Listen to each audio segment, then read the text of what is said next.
What's going on, EasyAgentPro? It's Mike here, and in today's video I'm going to be going over one of the most important metrics, if not the most important metric when it comes down to online leads, and not just how it correlates to online leads, but how to scale and how to grow your business, and that's your cost per lead. And by knowing your cost per lead, you're going to be able to not only scale your business, but be able to save money in your business at the same time. So in today's video, I'm going to go over how you can not only calculate your cost per lead, but also how to grow and scale your business based off of your cost per lead. Now, there are a couple ways that you can calculate your cost per lead, and it all is going to come down to how you run your ad, what type of ad that you're running. So if you're, say, running a video ad, is going to be different than an ad that you're running for traffic. That's going to be different than an ad that you're running for engagement. That's going to be different than an ad that you're running for, say, conversion. So every single one is going to be different. However, the main topic is going to be exactly the same. So I'm going to pretty much start off going over the traffic module of it. I can briefly touch over video, but all of them are going to be kind of the same. So there are going to be a couple things that you want to look at, and one of the things that I don't necessarily do is pay attention to how much Facebook is saying my cost per result is. So this could be your cost per lead, or if you're running a conversion, or a cost per click, or cost per video view. Facebook really isn't that accurate when it comes to these things, at least from what I've seen. So what I like to do is take a look at my overall budget, also take a look at how many video views it's gotten, if it's per video view, take a look at how many clicks it's gotten, if it's for traffic or something like that, and also take a look at how many actual leads that I have gotten on the back end based off of the analytics that are provided to me based off of EasyAgentPro or whichever lead site that you are using. So I'm going to put a screenshot up on the screen right now of an actual ad that I'm running right now. And you'll be able to see that I've spent around $250 on this ad over the past month.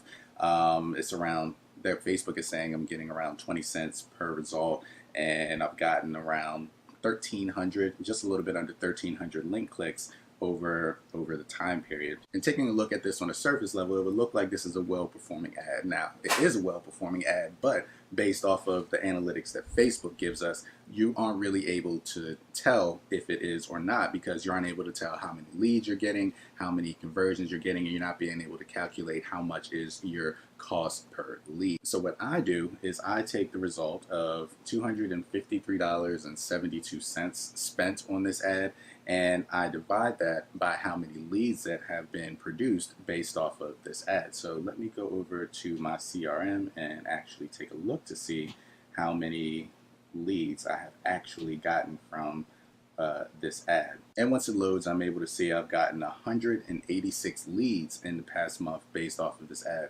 So, and what I would do with this is do a little bit of quick math. So pulling up my calculator app, I'm able to see that 253.76, which is how much I've spent on ad, $253.76 divided by 186 comes out to $1.36 per lead that I'm getting. So that is my current cost per lead.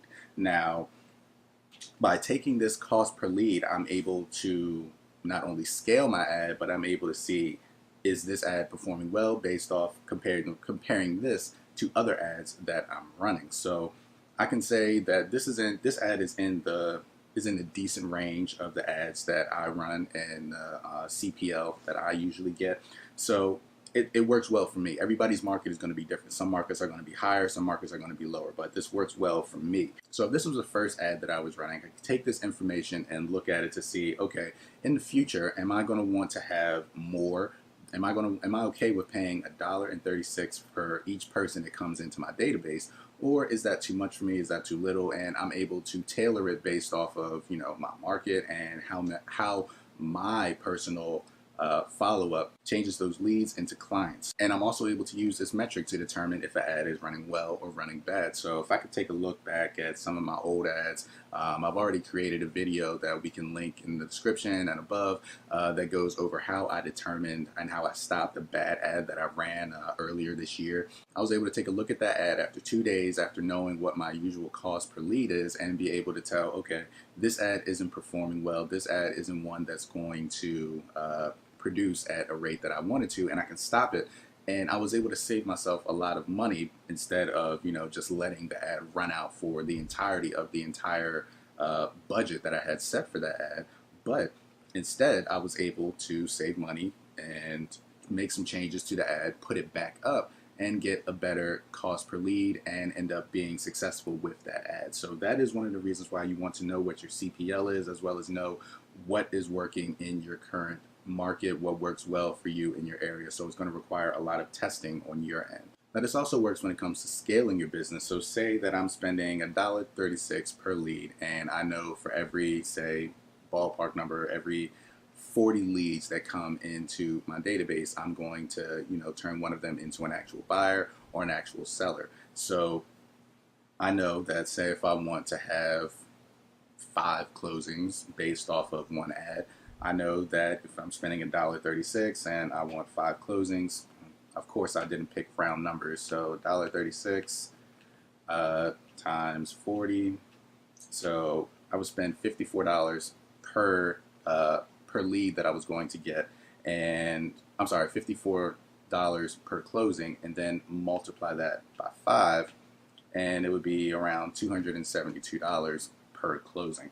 I mean, per 5 closings if I want to get 5 closings. And that's just using the numbers based off of the ad that I'm running right now. It's going to be different for each ad by a little bit, but for the most part, it should be in the ballpark. It should be in the same ballpark every single month, or for every single ad that is performing well. And that is how you use your CPL, or cost per lead, to grow your business. Now, if you have any questions about it, leave them down in the comment section. We'll be down there answering any and all questions that you may have. If you like the video, leave it a like. It helps our channel to grow and lets us know that you enjoy these types of videos. If you're new, be sure to subscribe so you're not missing out on any new videos. My name is Mike, and I'll see you in the next one.